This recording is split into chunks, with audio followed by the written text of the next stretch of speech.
Lagi untuk kopi tok. Tapi apa ngersula? Ngersake apa? Lah ngersake apa? Jeruk gelem ora? Anu wedang jeruk. Iya, iya. Nah, tuku ning njaba. Kanca-kanca sindan ki mau wis berharap lebih. Kayak Pak Garing ki usul mesti kok enek lumpia ngono. Gawake lumpia apa ora? Oh, dodoyan lumpia ta? Ya doyan. Lah kok rumah sakniki demit kok. Ora seneng lumpia. Iya, seneng. Tuku. Ulane nyokot. Wah. Kayak kesempatan aku ki nembang urung rampung. Nek kandhane aku males karo iki kok. Iya. Lah kowe iki dedeke sing mung padha kuwi ya mung arep suwi kok. Nek aku wis rampung lagi saut cangkemku. Ya eling-eling ya. Kok nek karampung sauten lambene wis. Yo dieling-eling, ayo. Tak bisa nyokot, Pak. Wah, penak banget. Kandhane kok. Ayo. Tak pijat-pijat. Kok gede banget. Aku jerit-jerit. Aduh. Wah, penak banget. Ya. Apa to kuwi, Pak? Wah, gede banget.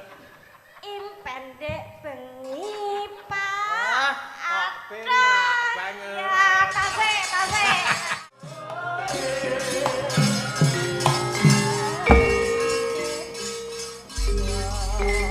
Dah, jar. Aku lo kinten mau sinten teng mriku topinan tak kira Mas Sindu. Bae Sindi Sucipto. Hei. Mau perkara topinan kuwi dilokke. Lah tak kira sapa? Mas Sindu kae canom topinan gaya modis. Lah Yen jenengan. aku topinan nggo tutupi butak iki lho. Oh, perbaki to. Perbagi apa? Persatuan Bathuk Kinclong. Lah kok dintekke sisan, dadi men malah esis. Rasa samponan. Wah, ana wong tuwa mirsani enak-enak kon Pemirsani. Lah ya mesti ya kudu kula nuwun ya. Sekali tempo ya mbok nganggur mirsani kowe nyambut gawe lah ya mbungake wong tuwa.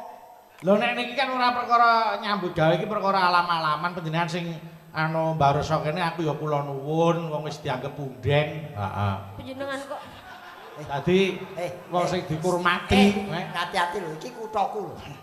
Pripun Iki to? kuthaku yen ngomong hati-hati lho. Lah piye to? Kok dianggep punden iki? Pepunden sing kudu dikurmati. ya ampun to Biung, Pak De Gareng paling ora leluhur ya Pak De sing luhur derajatipun jenengan kok jenate. Ora. jenengan luhur derajatipun. Niki lho Mas, 337 kali wayangan wis kelakon ten mriki. Lho, ora hebat. Iki nuwun sewu ora perkara aku iki bengi iki ngadeg ning kene ora. Ning tak atungi jempol ning atase teater lingkar notabene panjenengane Mas Tol Lingkar Swargi sing kedekake perorangan. Nggih. Atas nama teater lingkar kuwi nganti saiki isih lumadi. Nggih. Isih gelar wayang kulit. Lho pantap kuwi lho. Kok saiki ilang iki piye? Kamu pakai sing nyragati kantor provinsi lho kae. Nggih. Kok mandeg grek ora ono pantap meneh iki piye? Wis aku saiki blak-blakan mumpung ora gareng kok. Terus Dadi aku yo protes. Nggih. Sing perorangan wae iso lumadi nganti saiki lah kok sing kantor provinsi kok iso mandeg. lah ya muga-muga enten kawigatosan iso lumadi melih. Aja mung digatekke tok ya diragati. Amin. Mila niki ra anu to Mas, teater lingkar niku kerjasamane sakniki kalih Disbudpar Kota Semarang kali Pepadi. Berarti ini tingkatnya kota. Nggih. Kota. Nah, makanya saya mengatungi jempol. Ini diteruski aku mbiyen rikala Mas Ton sedo ki pesimis. Nggih. Tapi ternyata ya ini ono Mas Sindu iki nggih kok iso lestari meneh muncul meneh lho. Leres. Kula ya rumangsa melu tanggung jawab. Nalika semanten Mas Sindu ya telepon sange, Mas niki dos pundi Jumat niku? Kudu terus, kudu bacot apapun yang terjadi, Jumat niku tetep kudu Harus digelar, ngoten lho. Aku bareng ana Mas Sindu ki optimis karena jenenge wis merupakan simbol kelestarian wayang kulit iki. Jenenge Arti nama. yo artine sapa? Eka. Tapi aku Lah, sapa, sih, Kak? aku ya ora apa-apa, aku sih. Yo. Kowe yen SBT dalanmu kaya TLK. TLK apa? Iya ta. Bintah bener arep sapa ki mau? Sindu. Oh, Sindu nggih. Kurang ngerti kowe Eka kok ya. Sindu ki sinten to niku? Lah, Nggih, sapa niku. benar? Lah iki ngerangke. Sindu ki sinten to niku? Nggih niku putrane Mas Ton Lingkar. Nggih. Duwi dunia wayang kulit wis ora asing meneh mergo dheweke ya iso dalang. Nggih. Lho Ah. makane yen apa pagelaran iki lestari iki wis Wis sak lumrahe. Mong iki nun sewu. Nggih. Mas Sindu kudu dikek informasi Mas. Yen ngaturi Mas Bayu mriki nggih kudu ngerti senengane. Teng Semarang mesti seafood, Mas. Iya. Iya. Pon nang goleke yuyu kali mriku gelem. Niku napa-napa kolu pokoke. Kok terus yuyu ya. Iku ya seafood. Gereh ya siput iki lha ya. Loh, Semarang kuwi terkenal dengan kota kuliner segala macam banyak yang dijual. Aja meneh kok bakso soto, apa gulai dan Ya. Loh, kene iki ana wong dodol sing ora nggawa dagangan. Wis ngerti aku ngerti. Mengko tajak ning Semarang kulon kono. Nah terus sing arep dituku, misal wong tuku apa ora nggo dagangan. Oh, kowe rung tau. Oke no, wong dodol sing tanpa nggawa dagangan iki oke. Ono Sing dituku apa upamane kaya kowe ka? Suarane.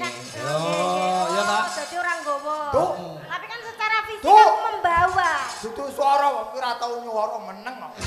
Kowe yen nyuwara malah konangan Satpol PP. Kuwi malah rene suarane. Ora ono. Mula dheke jaketan burukut karo topinan ben ora dikenali ya. Kata iki. Nah iya.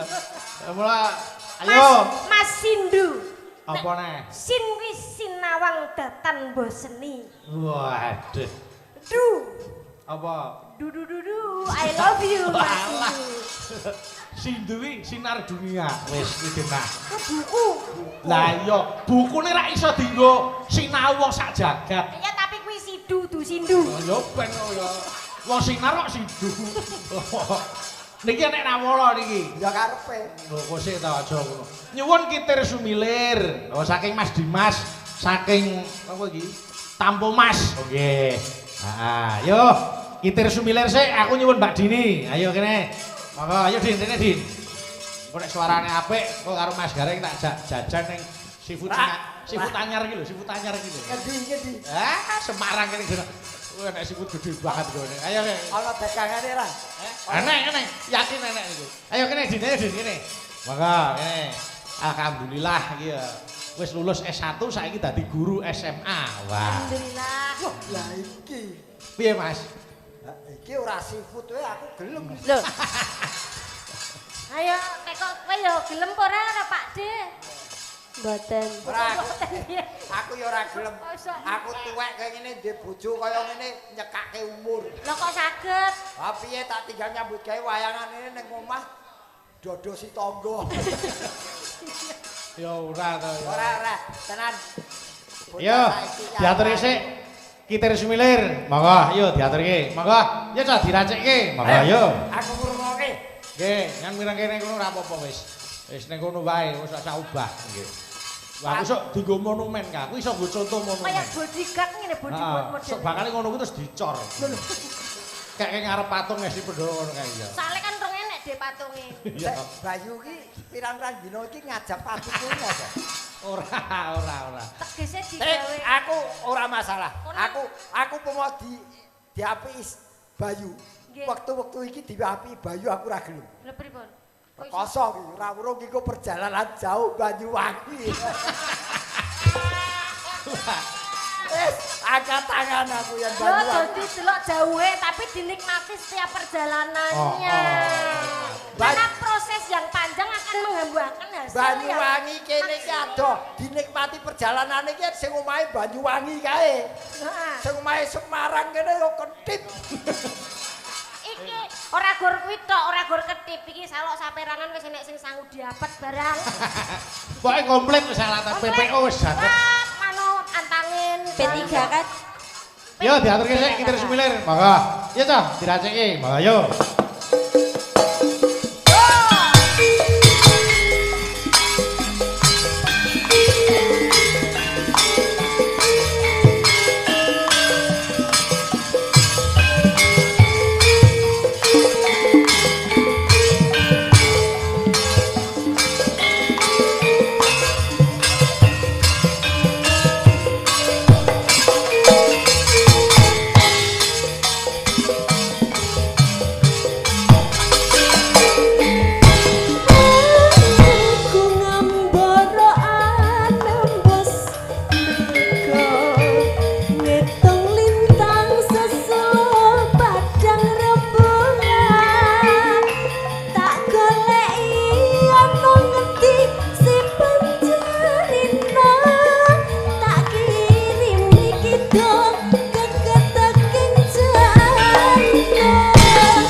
matur nuwun.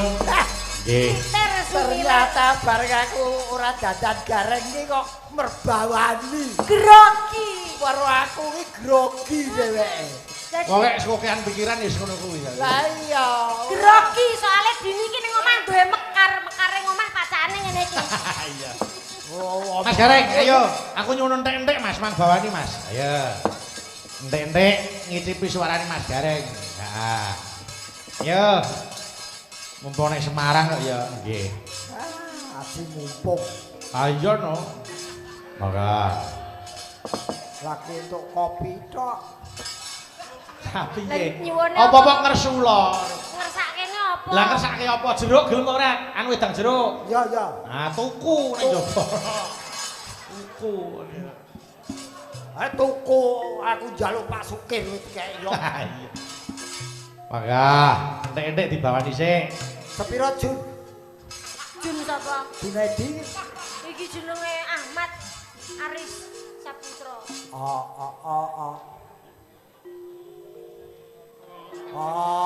Iki gamelane Mas Riyadi. Ana dongeng. Ora usah disemak. Oh iya. Kaya amatir kowe. Ana dongeng entik-entik.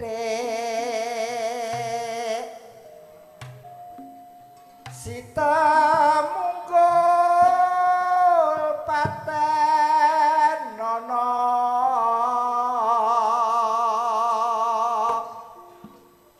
Tamu gula padha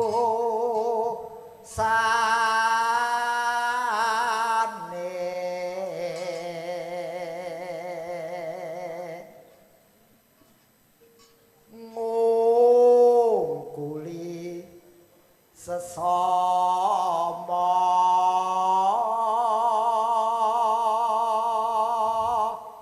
aja ndak kualat.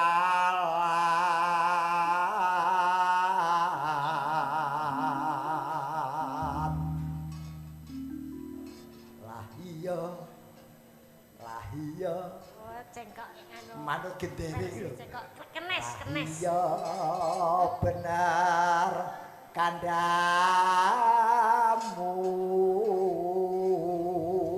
Bener Mas kudu manut gender iku pengendare saiki muringan kok cake ya.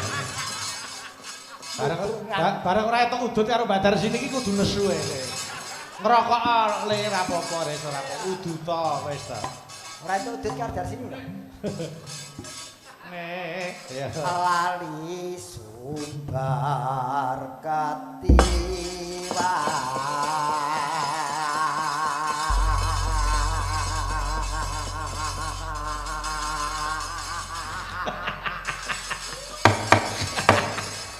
Kok sik ngenteni gong sik kok nesu ae.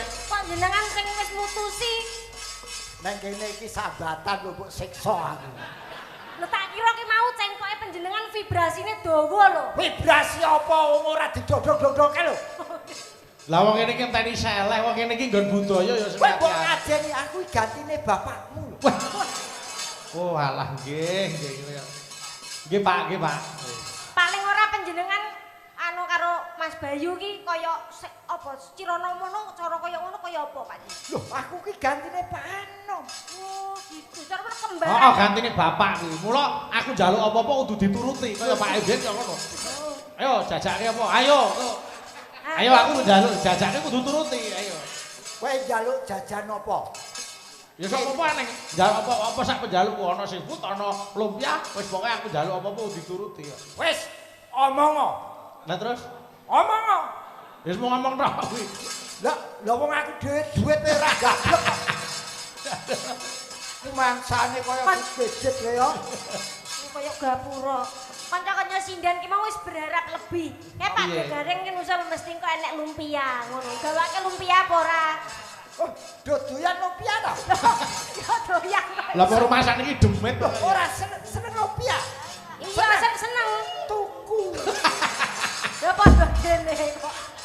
Yo, diaturke entek-entek. Mangga. Iya Cak, diaturke. Mangga yo. Yo Mas, entek yo kuwi dibacutke. Mangga. Buka celuk. Ayo no. Lali sumber katilasan.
neno. Aja di. Lah iya aja. Aja dindakku walat. Lah iya bener kandak.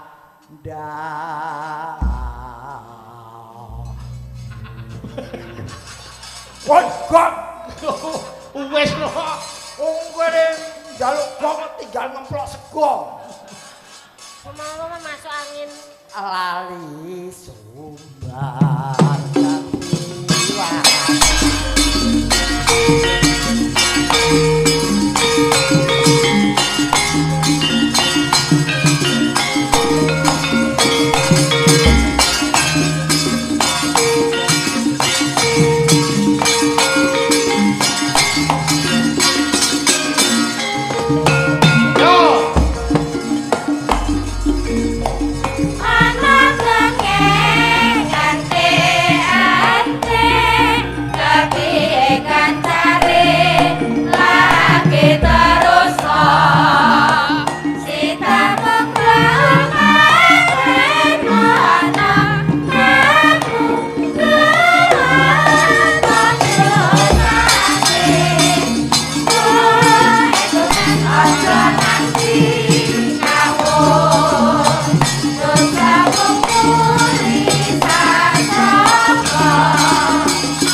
Tindak walat lah iya bener kandamu suwuk guru Pak lali sumber ketiwasa.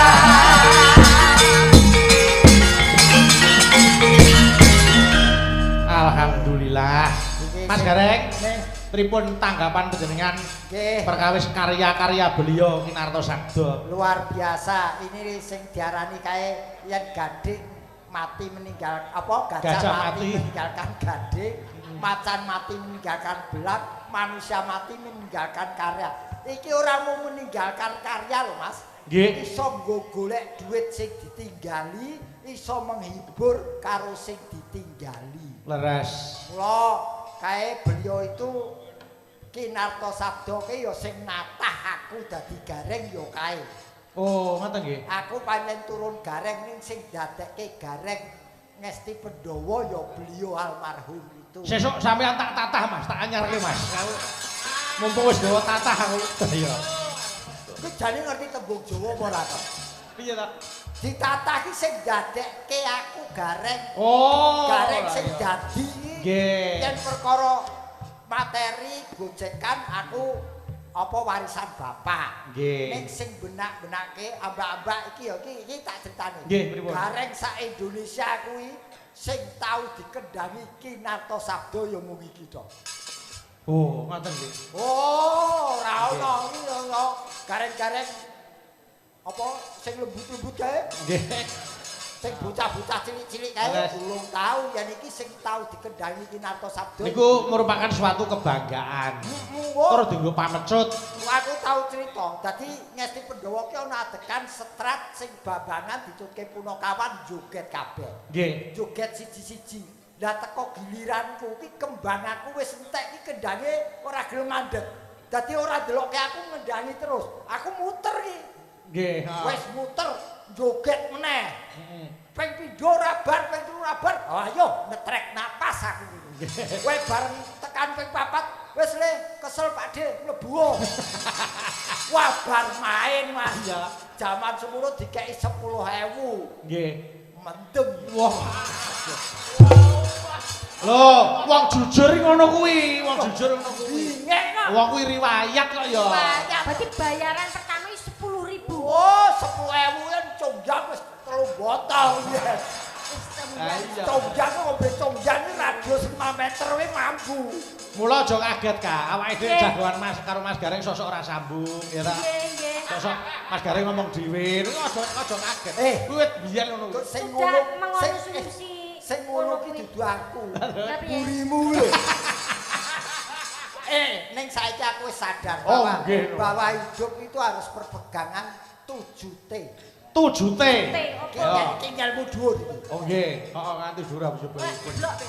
T nomor 1. Tujuan, orang hidup harus punya tujuan. Orang hidup tanpa tujuan ibarat layang-layang putus dari benangnya. T nomor 2. Teken, T nomor 3. tekun, Nomor 4. temen, 5. terampil, 6. takwa, 7. tekan. B. Nek yen T7 kok ora tekan-tekan T9, Napa niku? trimo takdir. Oh iya. Mergo wong urip yen ora trimo takdir, Dadine? T10. Apa kuwi? Uripe tele-tele.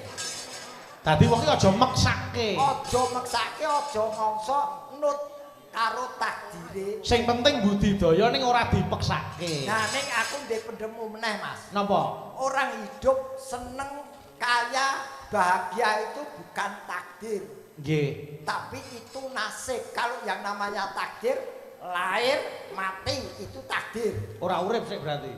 Ya urip. Oh iya. Nek urip iki kepiye kuwi nasib. Nggih. Kepenak lan orane manungsa kuwi aja diarani takdir. Yen kowe ngarani takdir kleru. Mergo ora kepenake manungsa digawe dhewe. Lah saiki kowe nganggur ngetrekur ning omah kok diarani wong kok keset awak apa rekoso ora duwe bendo ora duwe rupa. Terus oh ya iki wis takdirku salah. Kuwi namanya tidak berusaha kok takdir. Kowe nyalahke sing kuwasa. Leres. Lho yen perkara ngelmu kuwi iki Mas. Nggih, nggih. Kula percaya kalih panjenengan Mas. Panjenengan ngelmu niki pancen diangsu. Nggih, ya ora apa-apa lah. Panjenengan dawuh ngono iso dienggo tinggalan. Kaya kula, kaya kanca-kanca barang. Iso nggo kenang-kenangan. Sak dhewe sing ninggal weling ngene iki kudu dieling-eling. Mas aku sindian karo dalam klop. Nggih, cara panganan kaya soto, kimplah-kimplah. Ha iya. Lah wong jenenge wong pinter ngadi busana, ngadi sarira ya kaya Mbak Fahmi kuwi. Nggih. Waranggana sakniki niku petetan saupamane.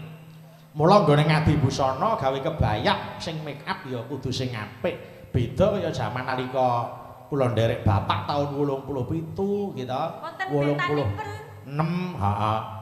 Niku ana bedane waranggana niku ora madhep ning penonton, ning marep ning gone dalang dadi metok lenggahe.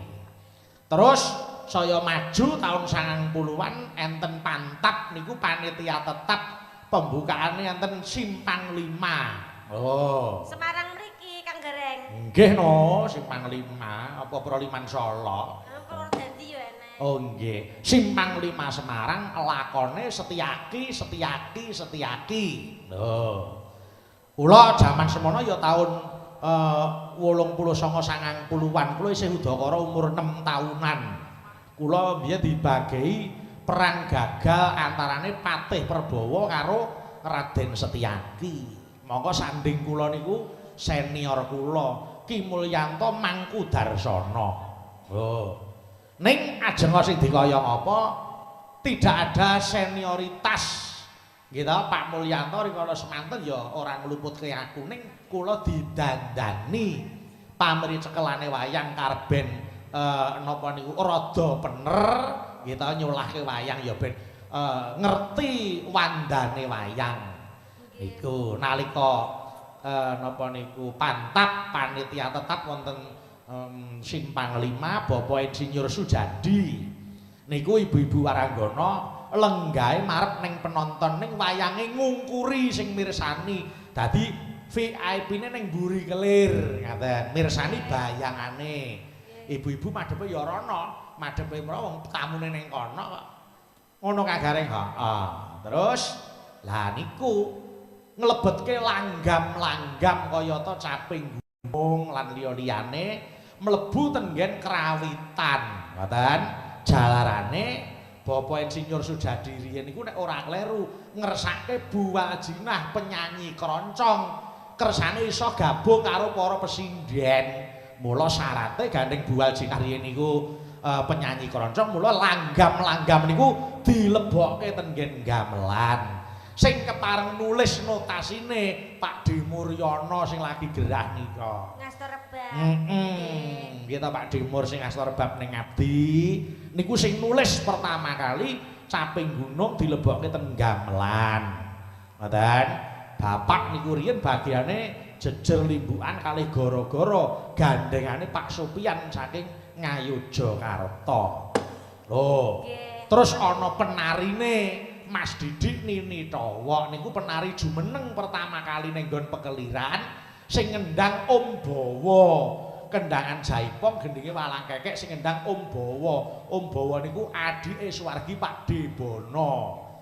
Yo, ngendang Jaipong lah. Kula seneng, kula diajari ngendang Jaipong. Sing ngajari nggih Om Bawa niku lah pertama kali kula ngendang Jaipong sing ngajari asmane niku Pak Ceret saka Wonogiri. Niku piyaine cendhek cilik. Ning kendang 10 ditata muni kabeh. Trampile ora jamak ning kendang Jaipong cara Jawa ciblone diringke ketipunge cacahe 4 didekne kabeh sing di klikarke ketipunge loro terus kendang bem kendang sabet dijikuk nggon kempyange niku ditata rikala semanten ngoten niku. Wah biyen niku nek wis wayangan ning Simpang 5 dialang pirang-pirang kelire loro. Wah wis niku gegerke jagat. Mula saniki Mbak Eka, kula karo panjenengan mung nemu karya-karya hebat ingkang saking para empu. Ayo diopeni, ayo dipuk-ipuk, aja nganti kalepian.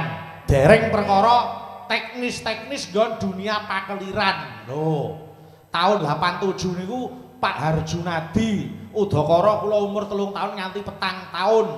Pak Harjunadi niku riyen ngasta ten Rebo Legen Solo nika lampu niki wis lampu disko nika.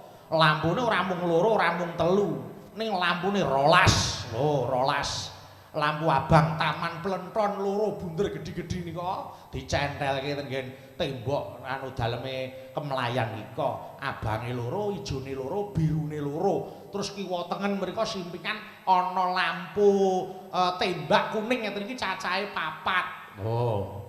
Jaman semono urung ana semuk. Ning jenenge dry es niku dienggo saka es batu niku ditutup ya to, dikutuki dijikuk keluke engko dibuka terus digebutke terus metu keluke wabel ngoten niku. Nek saiki semuk ngoten nika. Terus suarane swara angin, swara geni niku nganggo perkusi. Swara angin niku mbiyen ana pasir dilebokke ning jero bumbung anu pring nika dicedhakke mik terus diwolak-walik. Dienggo swara angin. Nek diwalik medhun suara ngoten niku. Tesih manual nggih kan. Oh, manual kabeh. Nek sampeyan kok pun ngagem napa DAW. Iya, saiki wis ana majune jaman ana keyboard. Terus swara geni. Lah, swara geni niku mbiyen ya ning Raden Saleh, ning Gedung Lawas. Lakone Balis Gala-gala. Sing asta ya Ki Mulyanto Mangkudarsana. Nek swara geni niku gambare mbiyen nggon kelir iki dikeki slide. Slide niku gambar, nek geni ya geni tenan. Nek kados film. Heeh, kaya film ngoten nika. Ah, niku yo ning Raden Saleh ngene iki. Niku dadi nek geni yo gambar geni tenan, alas yo alas tenan. Terus suarane gen kemrutak kaya wong kobongan niku kresek apa plastik rokok niku diuntel-untel cedhake mic. Diceprok ngoten nika. Bagian kula biyen ndelok karo ngayak kacang ijo. Lho. Niku nggo swara ben kaya napa nugen kaya angin sing nyapu lho. Sok. Dadi kula nggawa tampah ngono, bagian tak ubeng-ubeng ngene iki, ya ta. Dados kados scoring film ngeten nggih kan. Nggih, niku sing gara-gara ya Pak Sopian. Mbok menawa rekamane isih alhamdulillah rekaman ngomah niku isih komplit. Mila anu dokumentasi itu sangat luar biasa pentingnya Mbak Eka. Nggih, Kang Gareng. Heeh, Raden Saleh ya ngono. Teater Lingkar Kelir iki lho, sapa ta sing durung tau nganggo? Wiwit dalang sing elok nganti awake dhewe sing ora iso apa-apa, wis kanu ngamboni kelir iki lho. Ngalap berkahe kelir iki. Heeh, nggih. Milayo kowe karo aku Mbak Eka duwe tanggung jawab piye carane ngreksa marang budayane awake dhewe utamane dunia pakeliran. Nggih. Yo, aku tak nyuwun anu langgam ali-ali dibawani, ali-ali dibawani. Heeh. Monggo. Yo, Mbak Fahmi, mang bawani dandang gula. Senang gula. Nah, monggo. Yo Mbak Fahmi. Jenang gula. Anu Gelali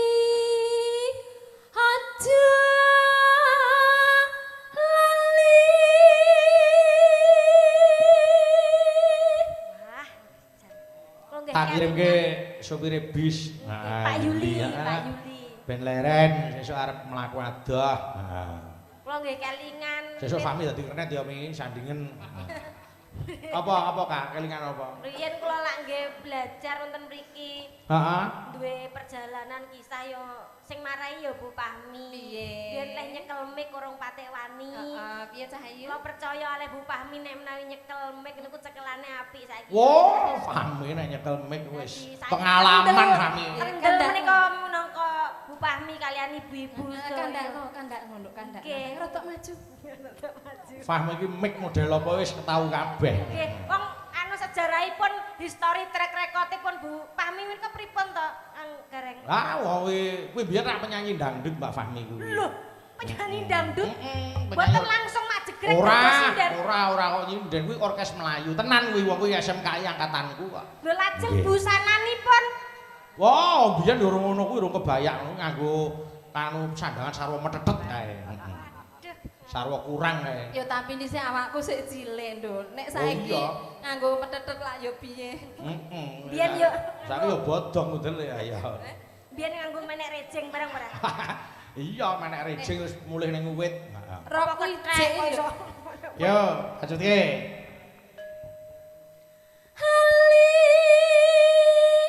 Hali niki Nono neno. sulih kula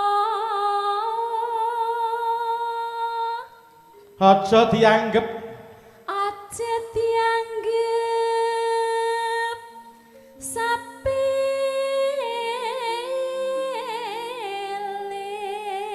sepele nonano. Ya. kula mboten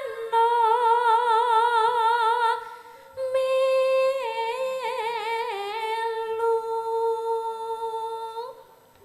amung ati Nurane. tansah nggon deli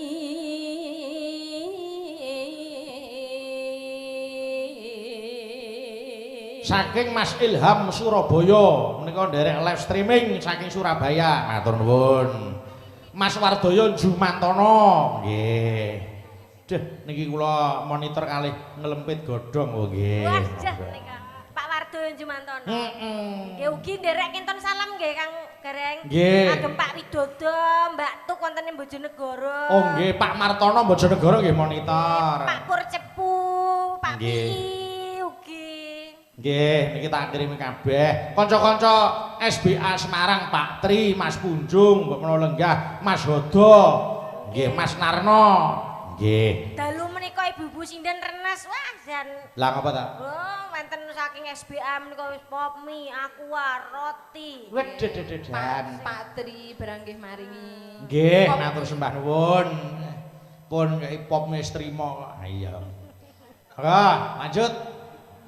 yen dadi lara gelo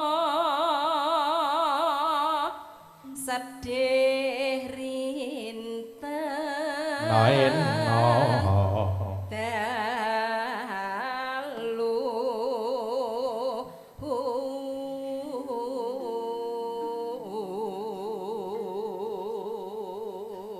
Ketok.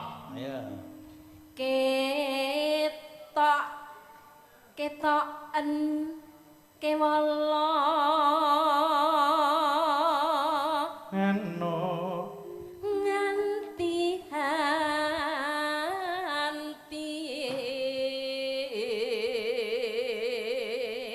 besok apa Maneh. Eno. Ya. bakal bali Nunane. yen bali bejo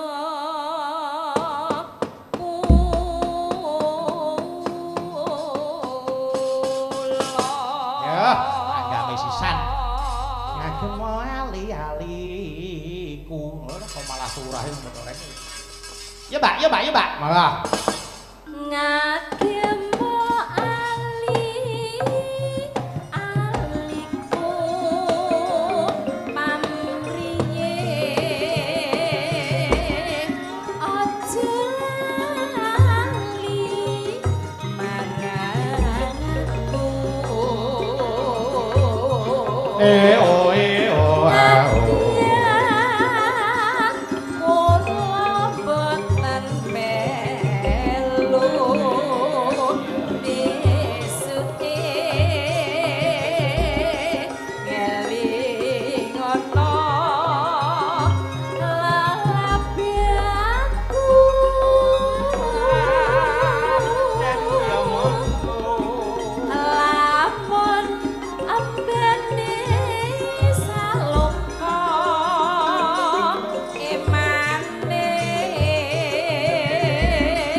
Mbak Suci siap-siap ya bar iki. Entek ali-ali bablas kembang rawe. Nggih.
Lanjut, yo. Pilihanku beripat biru pamrih. Yo, Mbak Suci mriki. Setia engkang marangi. Oh.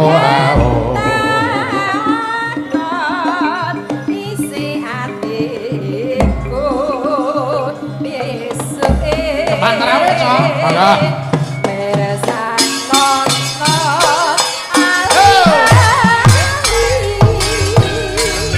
Makasih Mbak Fahmi, pokoknya lega. Nggih.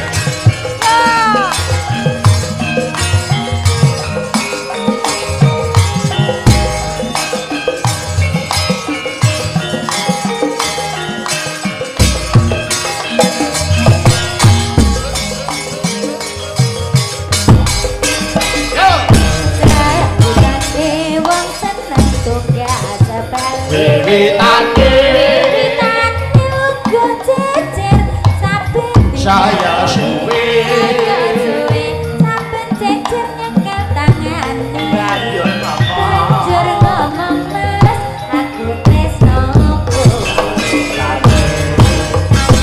wong seneng tugas sabari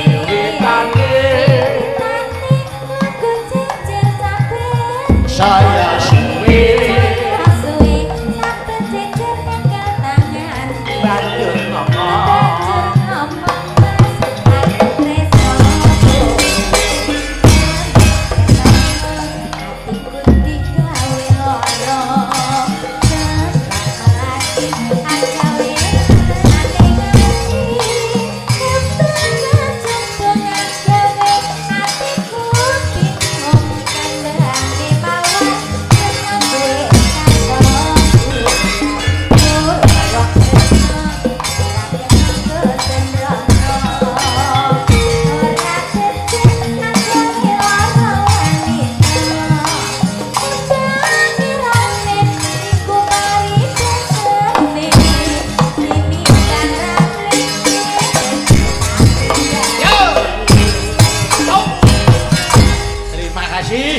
matur nuwun. Nggih. Iki ana nawala Mbak Eka. Nggih. Menika kula saking penggemar Mas Bayu Haji. Nggih. Niki ngersake kesayangan. Oh nggih, monggo. Waduh. Kesayangan kok lagunipun Ki Bagong Darmono. Nggih, nggih ayo diaturi. Mbak Dini karo Mbak Dita. Ayo. Mbak Dita karo Mbak Dini Dita. Oh, ngopo, Bang? Ayo kene. Iya, Din. Ayo Mbak Dita berdua kene. Monggo. Kesayangan. Iki duet berdua niki. Heeh no. Berdua gentenan. Heeh. Ku kan balungan tak serahke Pak Rinto. Heeh. Yo, kayak iki. Engko kowe karo aku Kayak ya. komponis kae. Wah. Aris, engko kowe karo aku duet e. Heeh, aku Aris karo kowe kowe. Lagune goyang dombret.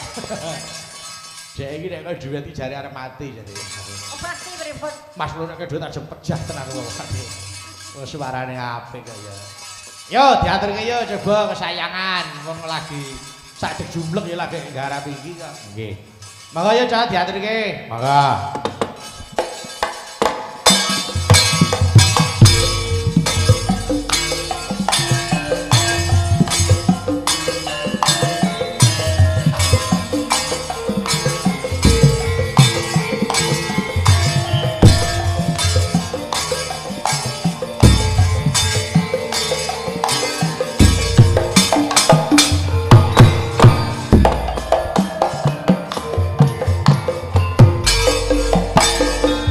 Dita.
Kabeh wis mung kari lekdar sing urung.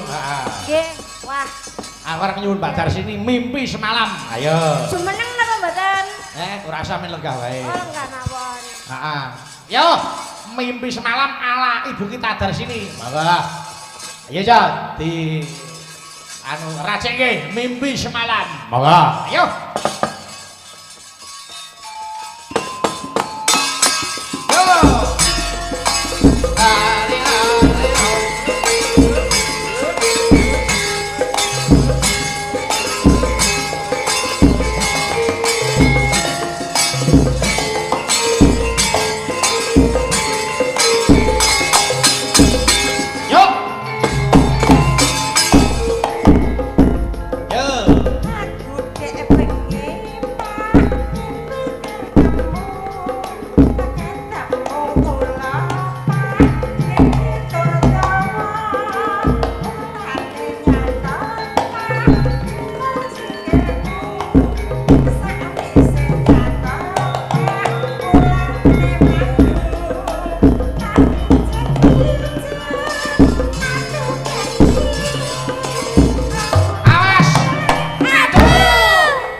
Yo, saiki duet ki sik.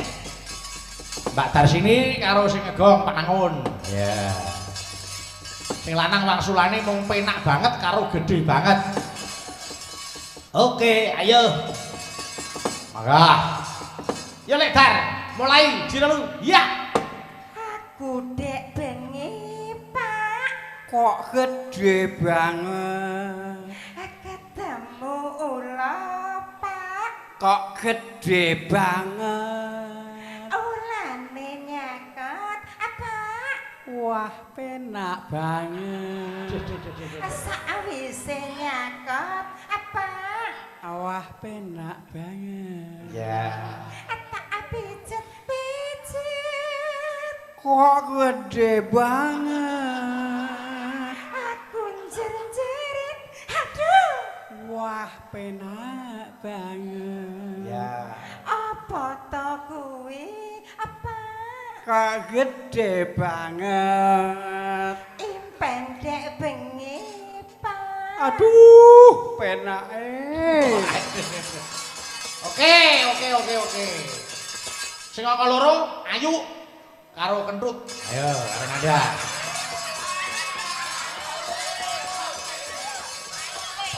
Ayo. Iki nek Ayo ajar. tes. Nena. Jir. Ya. Yo. Anu ayu karo nada. Yo. Ayo.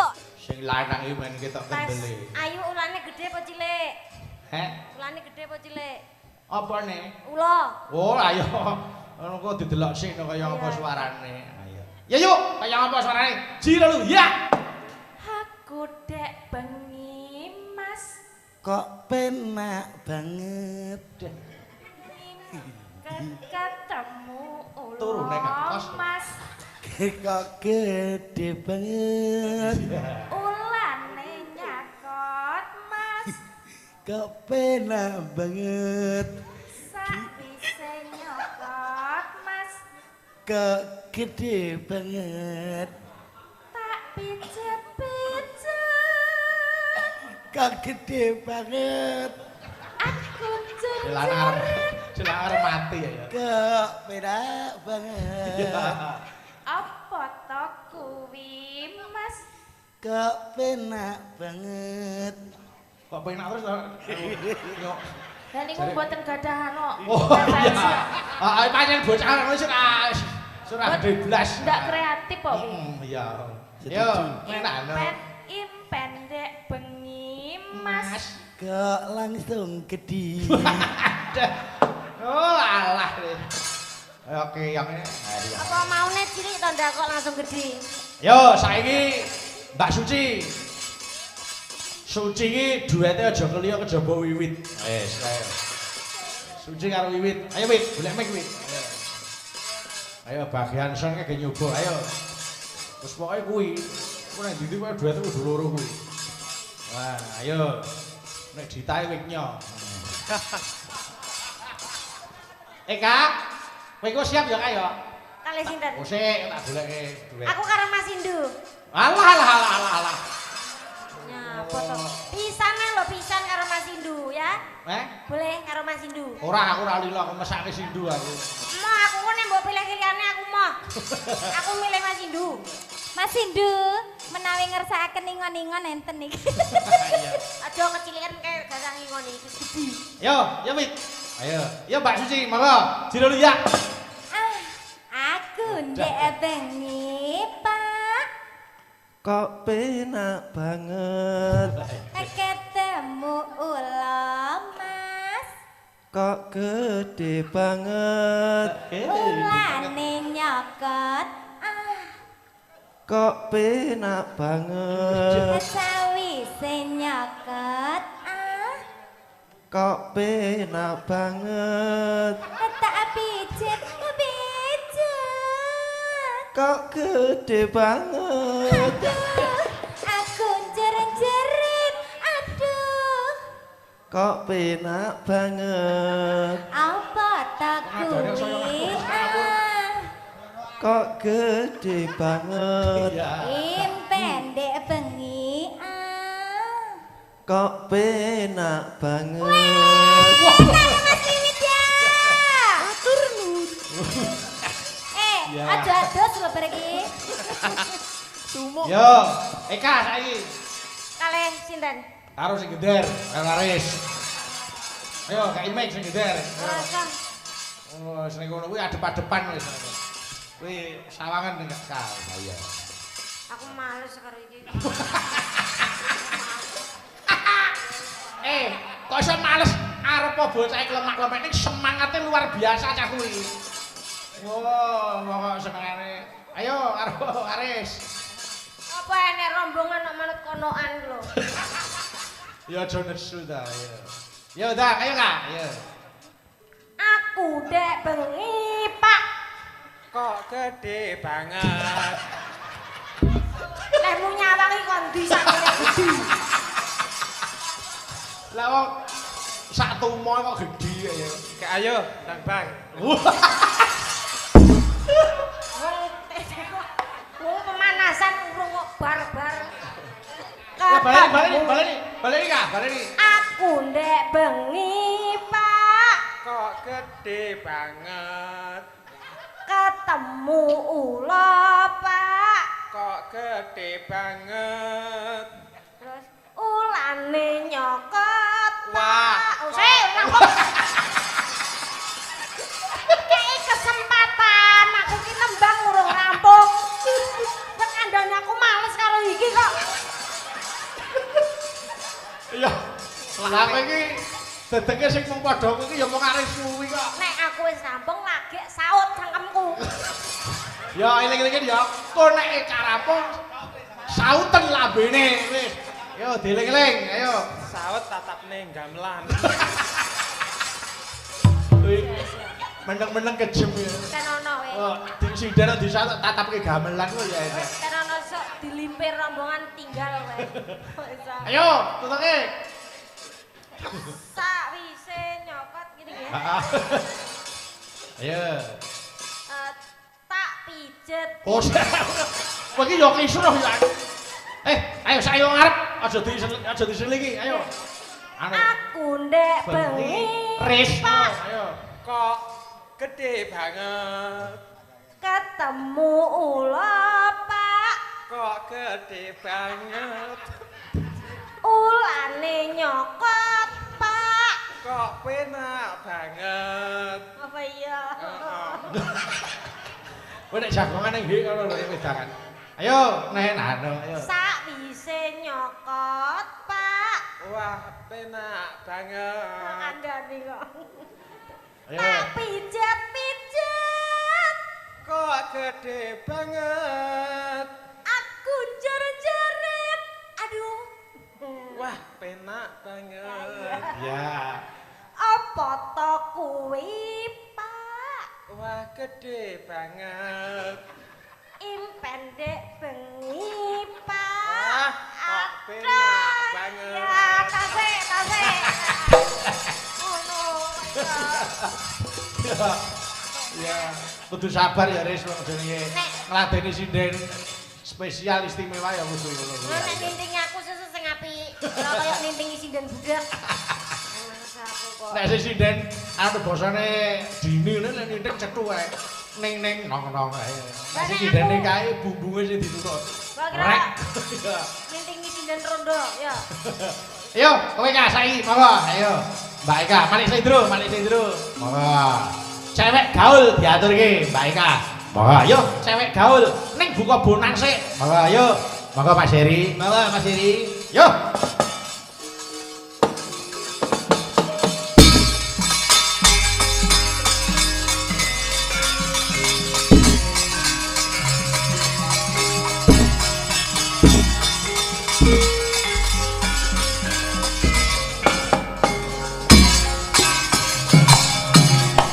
Yo. Yo.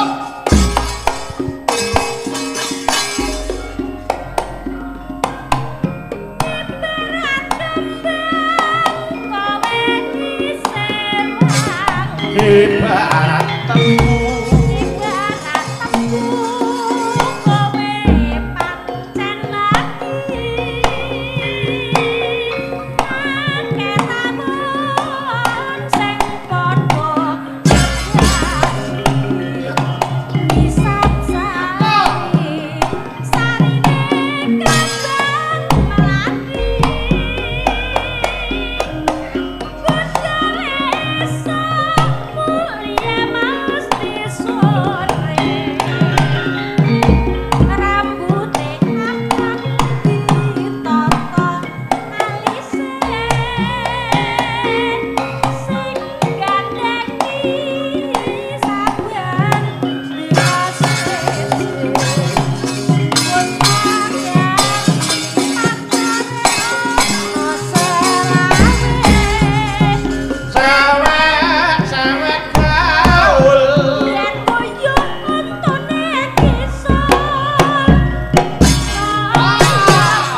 barang nerangin ya. Nggih.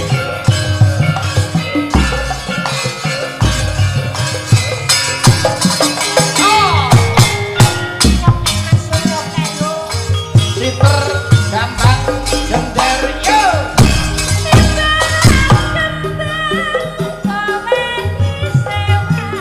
Ibarat tebu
Terima kasih.